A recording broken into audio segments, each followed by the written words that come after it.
Come check us out on tour this summer with Ted Nugent. You're listening to Heard It on the X. Hi, folks. Welcome back to Heard It on the X, the East Coast premier music talk show, and it is our Christmas extravaganza. You can get off my lap now, Josh. Okay. All right. Hang on. Sit there down. we go. All right. JOYRYDE's in studio. They just played us into a commercial break, and they're going to be playing us out of this segment with an original song. I'm excited. A great band that does both original and Christmas tunes for us today. Exactly. Let's talk about some original stuff. You guys doing some recording? You have recordings, correct?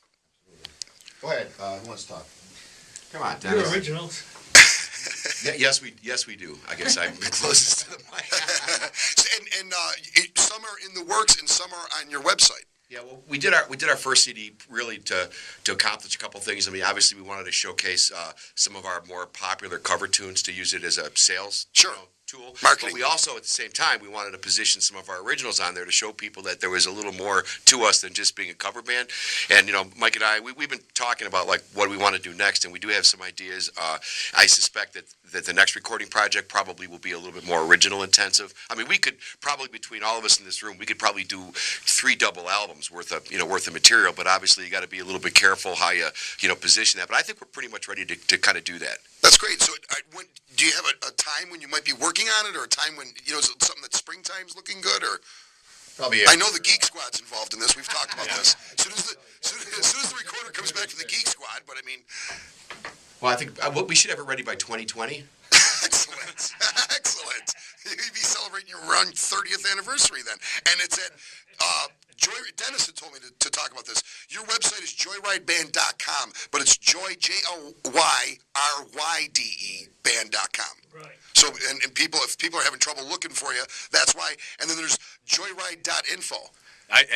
You just looked at me. I did. I'm staring at you, waiting for you. I know. The pressure's unbelievable. If you're not a regular listener to the show, you don't realize that I am the Charles Manson of websites. I just destroy everyone's website, including my own. So He got Google wrong once. He spelled Google wrong.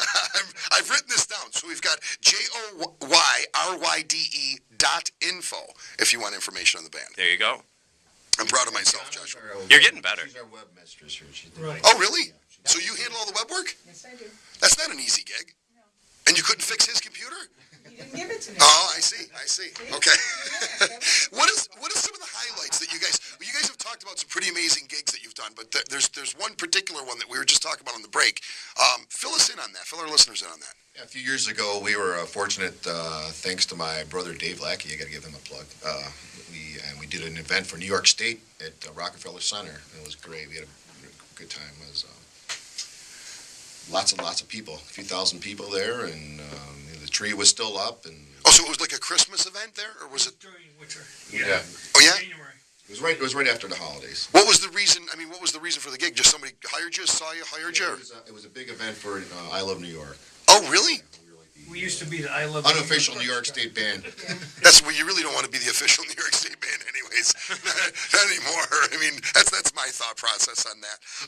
Funny story. We pull up in a big giant Winnebago kind of thing, and we pull up to Rockefeller Center, and all these people started congregating around. They thought it was like the Beatles or somebody in there. And when you realize it was just us, they go, "Oh, forget it." Was it just you guys in the bill, or was there multiple us. bands? It was just us. Oh, that had to be really memorable. It was a blast. They had a great time. Yeah, that had been. We were talking about 15 years, and one of the reoccurring themes on the show is the changes that have happened in Buffalo, and all you guys can talk about. Even in 15 years, I mean, if you go back 30, there's quite a few. But even in 15, what are some of the changes that you've seen in the Buffalo market? How about you, Al? What about the differences between now and 15 years ago, playing even in clubs? Well, obviously, it's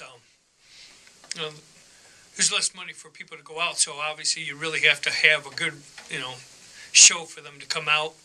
And time frame, too. I've noticed that there's a lot more earlier starts, doing 2 sets instead of 3. Right.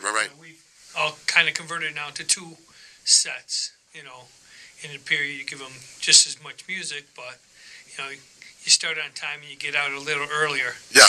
So You guys, as a matter of fact, you guys play at one of our sponsors. You play at Max Village Brew House, right? Yeah. Yeah, we Yeah, did that, yeah. they're great people. That's a great sounding room. I'm firmly convinced that bowling alley rooms Yeah. are the best sounding rooms. We talked about this Bar none. last night. And they have the best hamburgers, too. They do. French fries.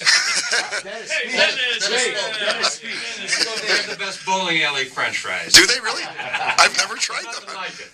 I will try the bowling alley French fries. We'll have to have our good friend Scotty make them. As well, and that's really great. We got a gate coming up there.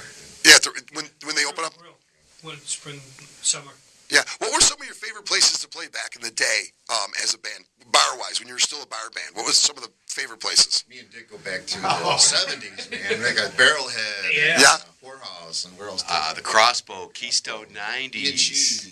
That Barrelhead comes up every McVan's, of time. course. Oh, McVan's too, yeah. After dark, you know, Yeah, After Dark in Lockport, that's right.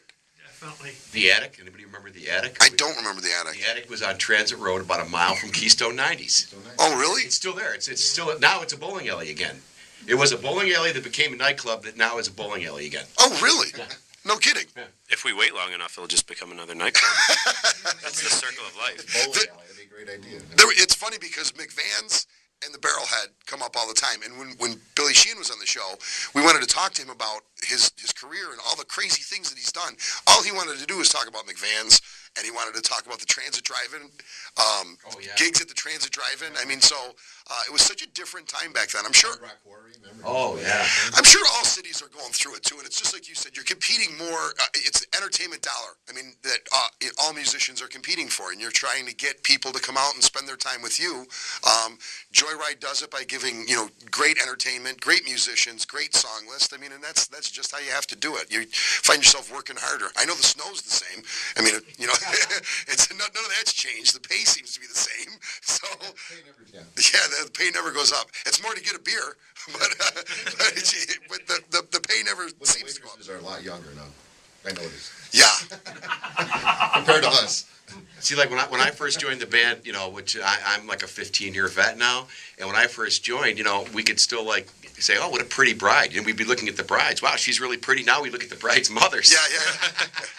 Look at Grandma in the corner. Wow, yeah, look at Grandma. Pretty soon, Nana at table number 1 is going to look attractive. You know what I'm saying? Wow, look at Nana.